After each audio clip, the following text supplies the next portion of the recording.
Welcome back, everyone. Tonight's story isn't about ghosts or demons, but something far stranger and far more real.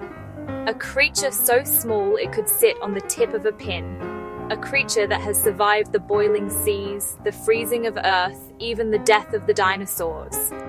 Scientists call it the tardigrade, the water bear. But what happens when man's curiosity pushes nature too far? What happens when something built to survive is given the size and hunger of a monster? This is the Tardigrade Experiment, and for 500 million years, it endured. Oceans boiled, skies froze, continents broke apart and reformed, and still it survived. Smaller than a grain of dust, yet tougher than steel. The tardigrade had outlived everything. Dr. Victor Wells knew this. Since childhood, he'd been obsessed with microscopic creatures. While other kids played outside, Victor sat behind a microscope, staring into a hidden universe no one else cared about.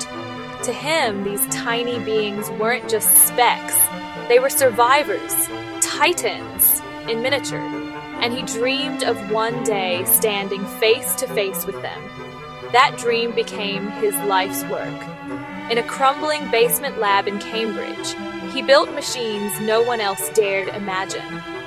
His masterpiece, the Genomic Expansion Catalyst, or GEC, a device designed to unlock hidden growth within DNA, forcing living tissue to expand, without destroying itself. It took 17 years of failures.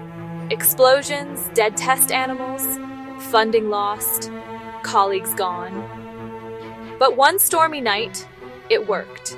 A patch of algae swelled 10 times its size, alive and perfect. Victor's heart pounded. If it worked on algae, it could work on something tougher, something immortal, something like the tardigrade.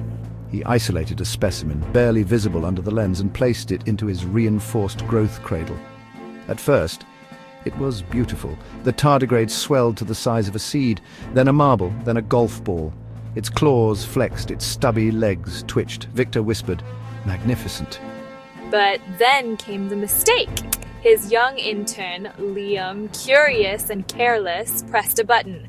The growth rate spiked. Alarm screamed. The creature swelled uncontrollably, filling the chamber until, crack, the glass exploded. The tardigrade hit the lab floor with a wet thud, the size of a dog now, glistening under the lights. Its claws dug into steel.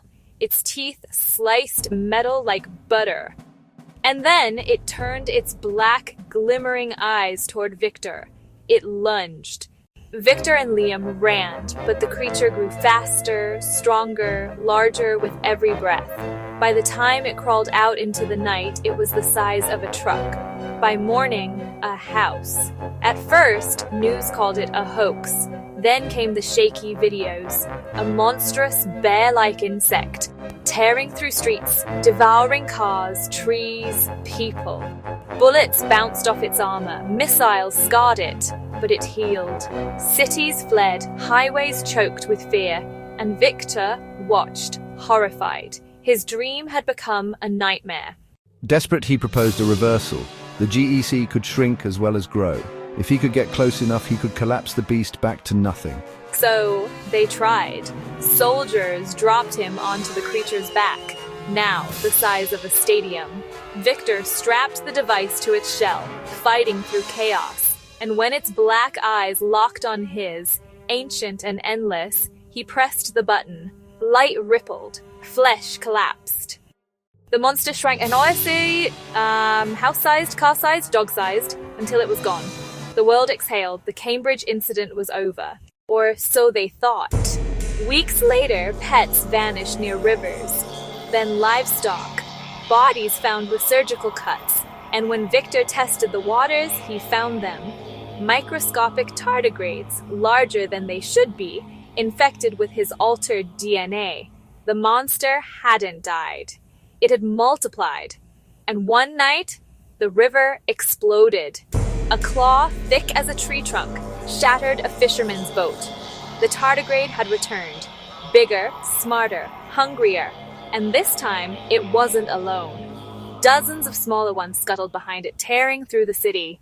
The military failed again, bullets useless. Rockets ignored, streets drowned in chaos. Victor realized the truth when he shrank the beast. Fragments of its DNA spread into the water. The mutation had infected the species. This wasn't one monster, it was a plague.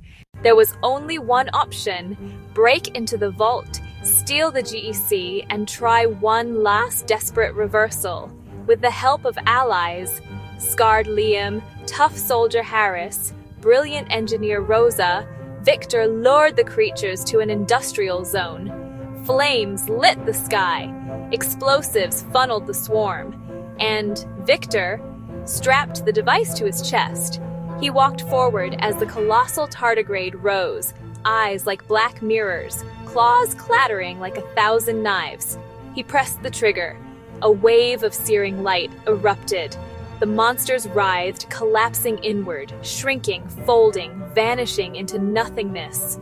Silence fell. Humanity had survived again. But in a puddle miles away, a speck drifted, ordinary size, harmless. Yet, in its tiny black eyes, something glimmered. Recognition, hunger, memory. Victor knew the truth. Survival was its nature. And somewhere in the dark waters of Earth, the countdown had already begun.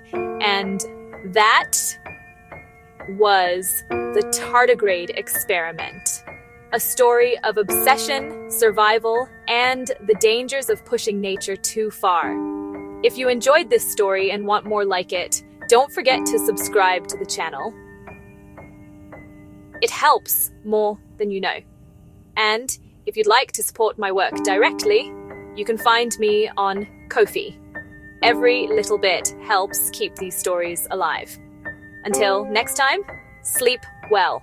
And remember, sometimes the smallest things are the ones you should fear the most.